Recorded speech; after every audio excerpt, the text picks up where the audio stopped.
Assalamualaikum warahmatullahi wabarakatuh. Sebelumnya perkenalkan, nama saya Sarah Prihatin dengan NIM 14014194142, nomor presensi 7 dan rombel D. Pada kesempatan kali ini saya akan membahas mengenai salah satu model pembelajaran yang dapat digunakan untuk muatan PPKN di SD. Nah, pada kesempatan kali ini saya akan menyampaikan mengenai model pembelajaran Inquiry Based Learning. Inquiry Based Learning atau IPBL merupakan pembelajaran yang berbasis inquiry, di mana model pembelajaran ini yang paling memungkinkan siswa untuk mengalami proses pembentukan sendiri pengetahuannya.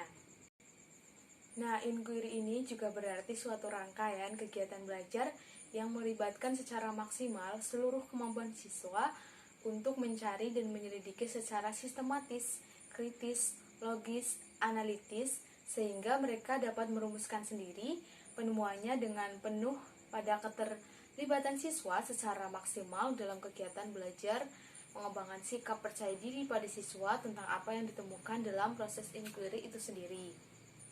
Nah, selanjutnya yaitu sintak dalam model pembelajaran Inquiry Based Learning. Yang pertama yaitu stimulation. Dalam langkah ini, guru mulai dengan bertanya, mengajukan persoalan, atau menyuruh peserta didik seperti membaca, mendengarkan suatu uraian yang memuat suatu permasalahan. Kemudian yang kedua yaitu problem statement. Nah, dalam langkah ini peserta didik diberikan kesempatan untuk mengidentifikasi berbagai permasalahan sebanyak mungkin dan mereka memilihnya yang dipandang paling menarik dan fleksibel untuk dipecahkan. Kemudian yang ketiga yaitu data collection. Nah, dalam tahap ini siswa menjawab pertanyaan atau membuktikan benar tidaknya hipotesis itu, dan peserta didik diberikan kesempatan untuk mengumpulkan berbagai informasi yang relevan dengan jelas seperti membaca literatur, mengamati objek, mewawancarai orang sumber, kemudian menguji atau melakukan uji coba. Nah, selanjutnya yang keempat yaitu data processing. Nah, dalam tahap ini semua informasi seperti hasil wawancara, observasi, dan sebagainya diolah, diacak, dan diklasifikasikan, ditabulasikan, bahkan kalau perlu dihitung dengan cara tertentu, serta ditafsirkan dengan tingkat kepercayaan tertentu. Kemudian yang kelima yaitu berdasarkan hasil olahan tersebut dan tafsiran atau informasi yang ada, pertanyaan atau hipotesis yang dirumuskan terlebih dahulu kemudian dicek atau apakah terjawab atau dengan kata lain terbukti atau tidak. Nah, yang keenam yaitu generalisation.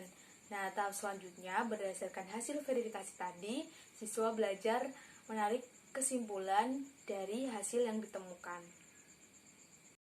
Nah, selanjutnya yaitu penerapan Inquiry Based Learning. Nah, di sini yaitu penerapan dalam pembelajaran PPKN SD. Nah, model pembelajaran ini dapat diterapkan dalam materi PPKN seperti norma, hukum, dan peraturan.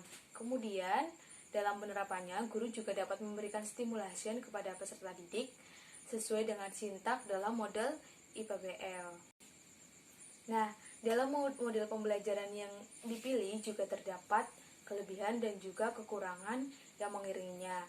Nah, untuk kelebihan model IPBL sendiri yaitu yang pertama, dapat mendorong peserta didik untuk berpikir dan bekerja atas inisiatifnya sendiri dan bersikap objektif. Kemudian yang kedua yaitu memberikan ruang kepada peserta didik untuk belajar sesuai dengan gaya belajarnya mereka masing-masing. Nah, yang ketiga yaitu dapat membentuk dan mengembangkan self-concept pada diri peserta didik sendiri. Nah, yang keempat yaitu menekankan kepada pengembangan aspek kognitif, afektif, dan psikomotor secara seimbang. Nah, sedangkan kekurangan model Inquiry Based Learning ini yaitu yang pertama, membutuhkan kesiapan mental peserta didik. Yang kedua, yaitu diperlukan adanya proses penyesuaian antara model tradisional dengan model yang baru. Nah, yang ketiga yaitu memerlukan waktu yang panjang.